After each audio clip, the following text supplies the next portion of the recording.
ஒரு அமைதியான ஊர்ல ஒருத்தன் அவன் பொண்டாட்டியோட சந்தோஷமா வாழ்ந்துட்டு இருந்தான்.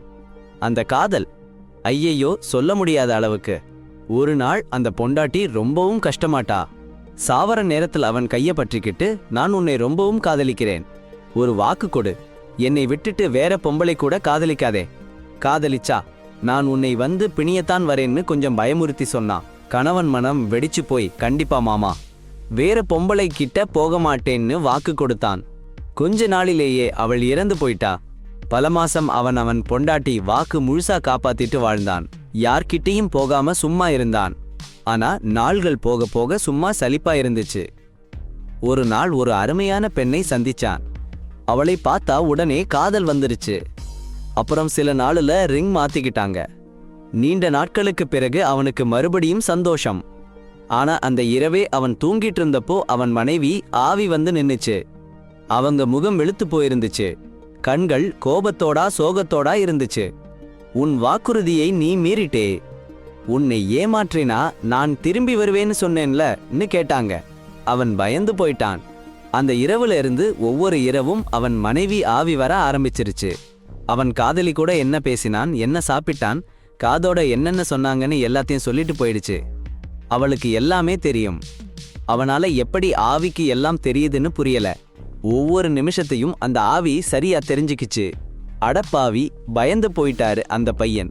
தூக்கம் இல்லாம போச்சு, மனசுல அமைதி இல்லாம போச்சு. சமாளிக்க முடியாம போய் ஒரு நாள் அருகிலே இருக்கிற ஜென் மாஸ்டர் கிட்ட போய் சம்பவம் எல்லாத்தையும் சொன்னாரு. மாஸ்டர் சும்மா சிரிச்சிட்டு, அட அருமையான ஆவி இது, பயப்படாதீங்க, ஒரு ட்ரிக் சொல்றேன்னு சொன்னாரு. அந்த இரவு ஆவி மறுபடியும் வந்து அந்த நாள் நடந்த எல்லாத்தையும் சொல்ல ஆரம்பிச்சது. அப்போ பையன், நீ ரொம்ப பவர்ஃபுல்லான ஞானமான ஆவி, எனக்குள்ள என்ன நடக்குதுன்னு உனக்கு எல்லாம் தெரியும், என்கிட்ட ஒண்ணுமில்லை மறைக்க, ஆனா எனக்கு ஒரு கேள்வி இருக்கு, அதை நீ பதில் சொன்னா நான் என்று சம்பந்தத்தை முறிச்சு எப்பவும் ஒருத்தனா இருப்பேன்னு சொன்னான். ஆவி ஆச்சரியமா பார்த்துட்டு சொல்லுன்னு கேட்டது. கேள்வி கேளுங்க. அந்த ஆளு ஒரு பெரிய பீன் பையில் கையை விட்டு முழு கையா பீன்ஸ் எடுத்து அப்படியே கையை மூடிட்டு, என்கிட்ட எத்தனை பீன்ஸ் இருக்குன்னு சரியா சொல்லுன்னு கேட்டாரு. ஆவி அவரோட கையிலேயே நின்னுச்சு. அவங்க முகம் மாறிடுச்சு. கன்ஃபியூஸ் ஆயிட்டாங்க. ஒன்னும் பேசல. அடுத்த நொடி பூஃப், காணாம போயிட்டாங்க. திரும்பவும் வரல. இந்த கதை நமக்கு பயம், குற்ற உணர்வு, மனித மனதோட வலிமை பத்தி ஒரு அற்புதமான பாடத்தை சொல்லுது. அந்த ஆவி வெறும் ஒரு ஆத்துமா மட்டும் இல்ல, அந்த ஆளுடைய குற்ற உணர்வு, உள்ளுக்குள்ள போராட்டம், நிறைவேறாத வாக்குறுதியோட உணர்ச்சி பூர்வமான சுமை எல்லாத்தையும் காமிச்சது.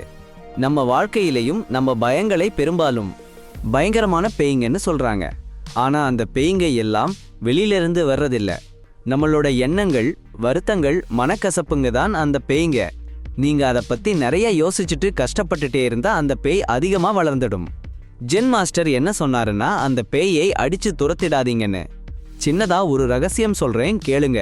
அந்த பேய் உங்களுக்கு தெரிஞ்சதை மட்டும்தான் தெரிஞ்சுக்கும். சரி, ஒரு முக்காடு பருப்பு எடுங்க.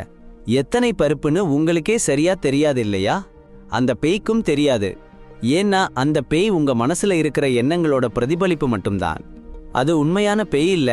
உங்க மனசுல இருக்கிறதை மட்டும்தான் மறுபடியும் மறுபடியும் சொல்லிட்டு இருக்கும். நீங்க சாந்தமா தெளிவா யோசிச்சா அந்த பொய் பேய் மறைஞ்சிடும். பயமும் போச்சு.